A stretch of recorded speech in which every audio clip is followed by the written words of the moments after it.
Don మీడియాకు స్వాగతం. Temple టూరిజాన్ని ప్రోత్సహించే విధంగా ప్రణాళికలు. దేవాదాయ శాఖ RJ CK Subbarao.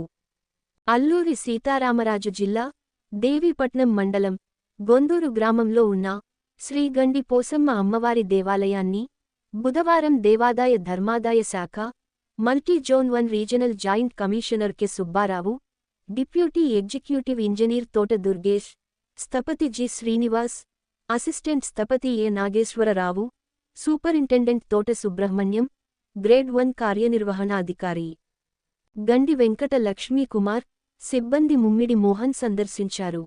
Polavaram project ముంపునకు గురి అగుచున్న శ్రీ అమ్మవారి ఆలయ రక్షణ అభివృద్ధి విషయంపై చర్చించడం జరిగింది.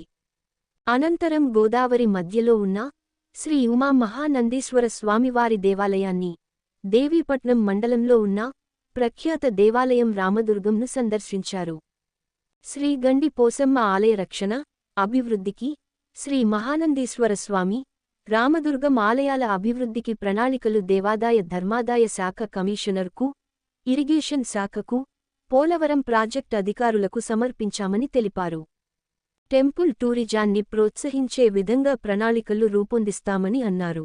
శ్రీ గండి పోసమ్మ ఆలయాన్ని శుభ్రపరుచు పనులను, పెయింటింగ్ పనులను, ఆలయ గోదావరి పరిసరాలను పరిశీలించారు. త్వరలో శ్రీ అమ్మవారి దర్శనాలకు భక్తులను అనుమతించే తేదీలు ప్రకటిస్తామని తెలిపారు.